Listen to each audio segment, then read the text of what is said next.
Assalamualaikum warahmatullahi wabarakatuh. Halo semuanya, bagaimana kabarnya? Mudah-mudahan selalu baik ya. Saya Tarmizi dan juga Syauqi kali ini akan mempresentasikan konsep dasar sastra.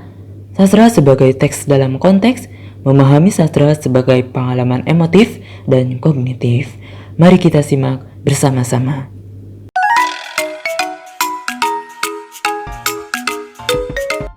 Sebelum saya membahas jauh tentang sastra, terlebih dahulu saya akan menjelaskan apa itu sastra.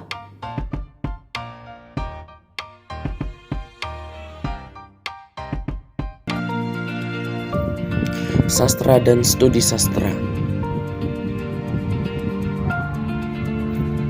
Sastra adalah kegiatan kreatif atau sebuah karya seni. Sedangkan studi sastra adalah cabang ilmu pengetahuan. Dapat ditarik kesimpulan bahwasannya sastra merupakan karya seninya sebuah karya, sedangkan studi sastra itu merupakan karya yang membahas tentang sastra itu sendiri.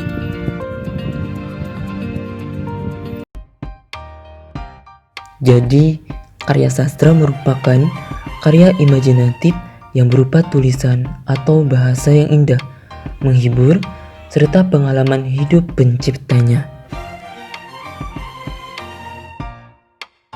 Dengan bahasa yang indah, dapat menimbulkan getaran jiwa terhadap orang yang membaca dan mendengarkan, sehingga melahirkan keharuan, kemesraan, kebencian, kecemasan, dendam, dan masih banyak lagi yang dapat dirasakan.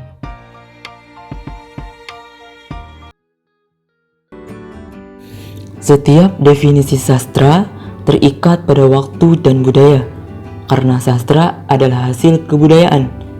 Di bawah ini, kita sebutkan beberapa faktor yang menyebabkan bahwa suatu teks disebut sastra oleh pembaca.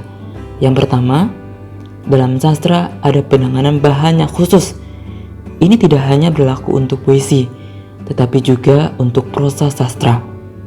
Cara penanganan bahan dapat berbeda-beda. Misalnya, ada paralelisme, kiasan, penggunaan bahasa yang tidak gramatikal. Dan khusus dalam teks kisahan, ada bentuk dan sudut pandang yang bermacam-macam. Kemampuan pengamatan atas penggunaan bahasa yang khusus bergantung pada pengetahuan bahasa serta pengalaman sastra di pembaca.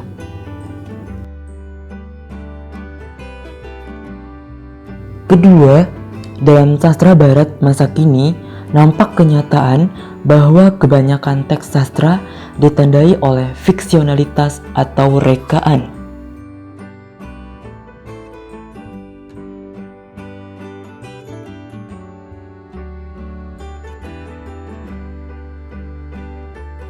Ketiga, dengan mengungkapkan yang khusus, sastra dapat memberi wawasan yang lebih umum tentang masalah manusiawi, sosial, ataupun intelektual. Dalam setiap karya sastra ada ketegangan antara kreativitas dan tradisi. Seringkali ada tuntutan mengenai originalitas dalam bentuk dan isi. Sekaligus sifat kesastraan sangat bergantung pada konvensi-konvensi tertentu. Teks sastra kebanyakan tidak disusun khusus untuk tujuan komunikasi langsung atau praktis. Juga dalam menelaah sastra, seorang penelaah wajib mengeksplorasi pengalamannya dalam bentuk yang ilmiah, serta menggunakan bahasa yang jelas dan juga rasional.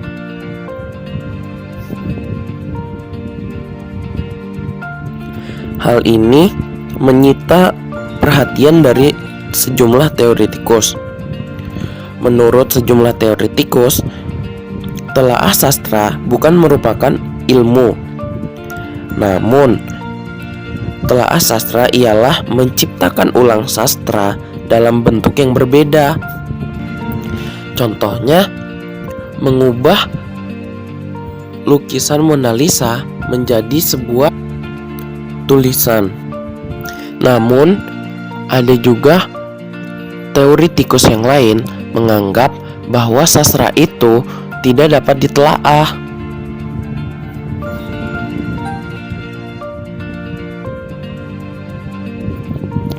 Dalam studi sastra terdapat dua cabang ilmu. Dalam studi sastra mengandung ilmu-ilmu alam, juga ilmu-ilmu budaya.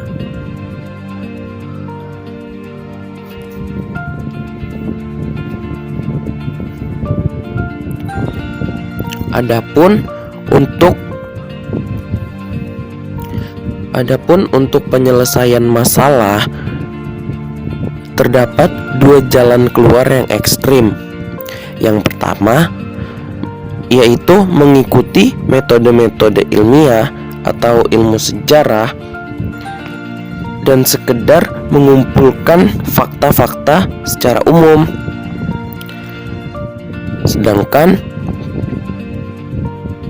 jalan keluar yang kedua ialah menekankan subjektivitas dan juga individualitas serta keunikan dari karya sastra itu sendiri.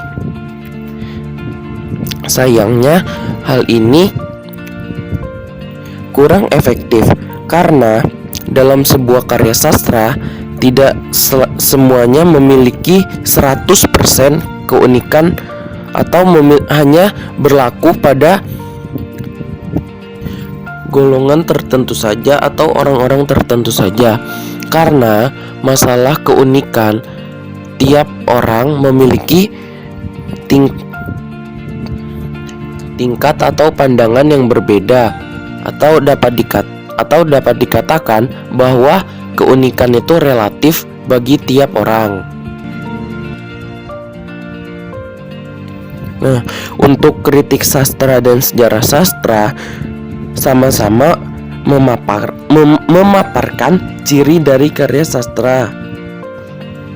Nah, ciri dari karya sastra ini didasarkan pada teori sastra. Karena teori sastra adalah sangat dibutuhkan pada saat ini. Pada hal ini, apresiasi dan juga pemahaman tidak dapat dikatakan bahwa tidak penting, karena apresiasi dan pemahaman merupakan sebuah syarat wajib yang harus dipenuhi ketika akan berkecimpung dalam dunia sastra. Namun hal ini hanya menjadi sebuah prasyarat, dan studi sastra bukanlah merupakan sekedar alat bantu, melainkan juga studi sastra ialah yang terus berkembang dan tidak berhenti pada satu titik saja. Namun mengikuti zaman, studi sastra semakin berkembang. Tidak dapat disangkal bahwa pemakaian bahasa dalam bentuk tulisan menunjukkan sejumlah keistimewaan yang cukup jelas membedakannya dari bahasa lisan. Secara ringkas, ciri-ciri khas itu dapat diuraikan sebagai berikut.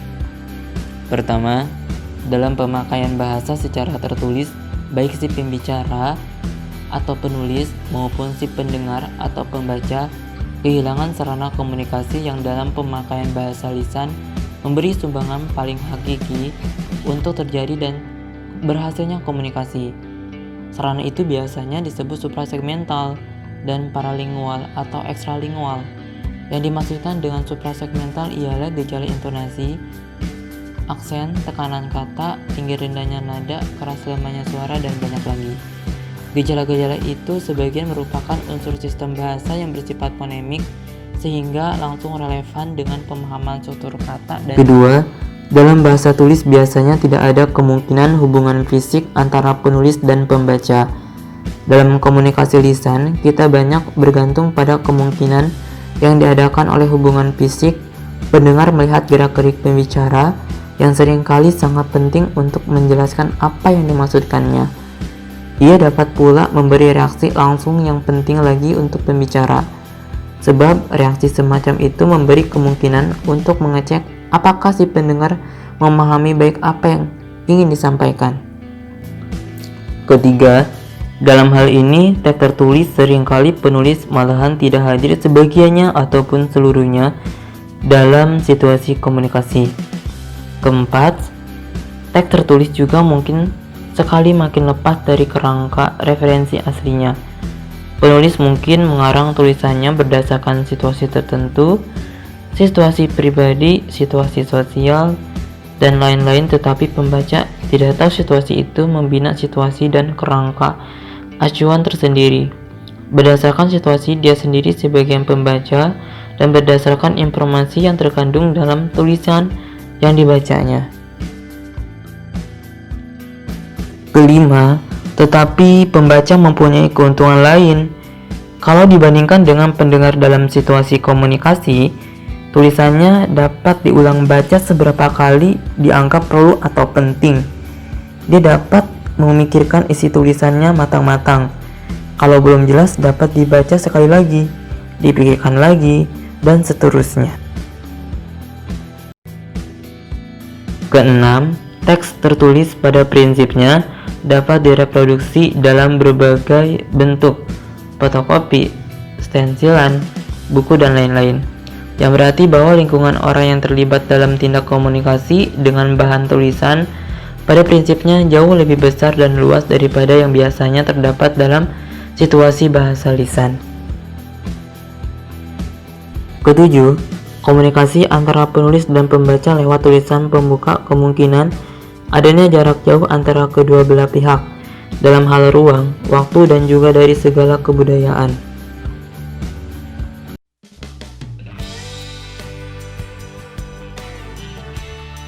Sastra dan 7 ciri bahasa tulis.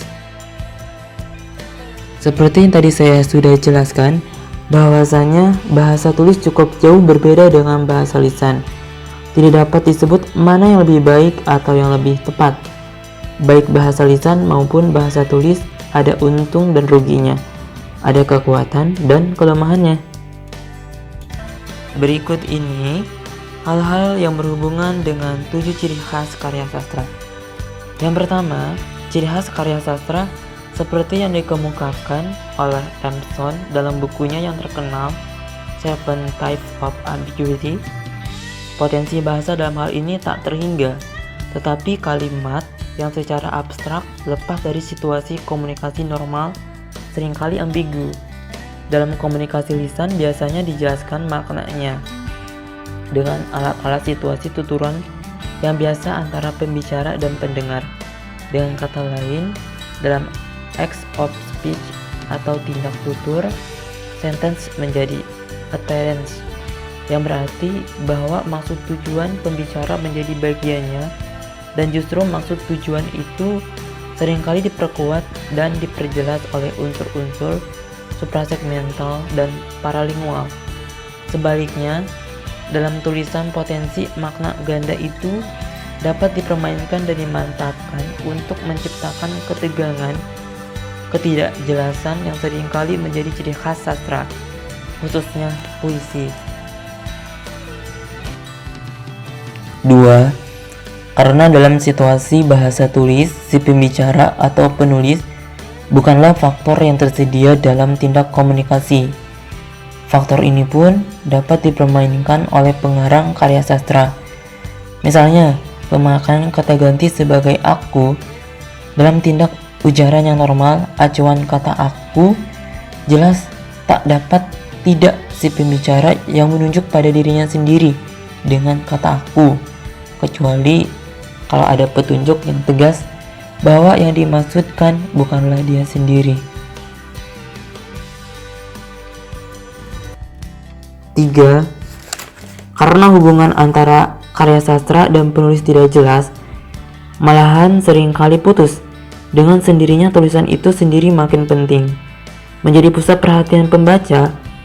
Plato pernah mengutuk tulisan dengan alasan kata tertulis dipisahkan dari kehadiran komunikatif yang merupakan satu-satunya sumber makna dan kebenaran. Tetapi tidak dapat disangkal bahwa sastra modern di barat mengakui kemandirian tulisan terhadap penulisnya. Atau tulisan dipandang seperti yatim piatu yang kehilangan ayahnya sejak tanggal kelahirannya sebagai buku. This independence of the written word is one of the constituent features of literature.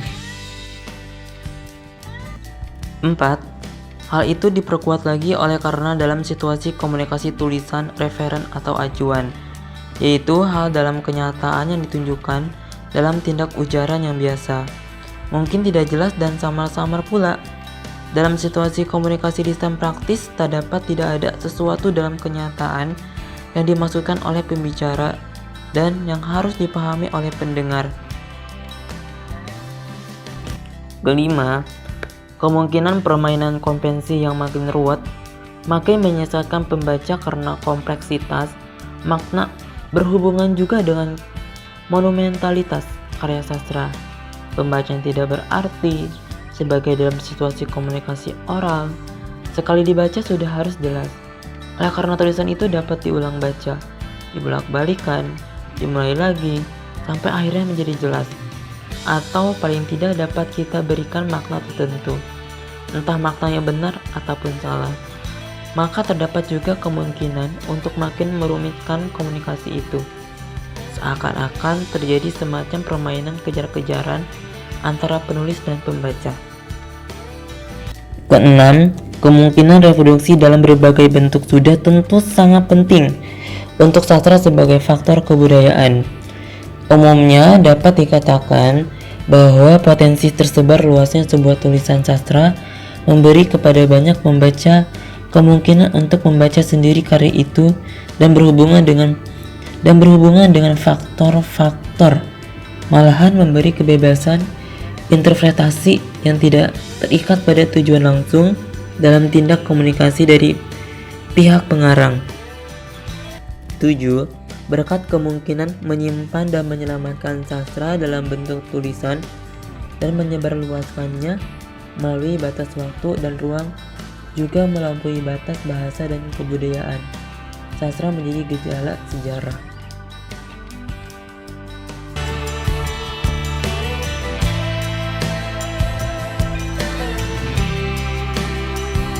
Sastra tidak identik dengan bahasa. Ketujuh, ciri khas sastra tulis yang tadi saya jelaskan berlaku pula untuk sastra lisan.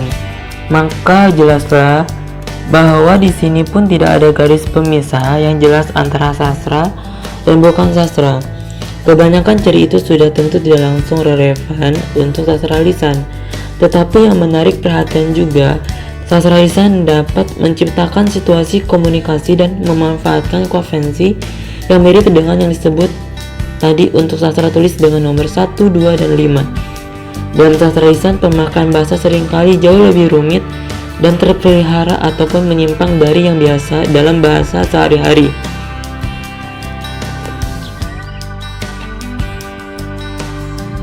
Dengan demikian, tidak ada kriteria yang jelas yang dapat kita ambil dari perbedaan pemakaian.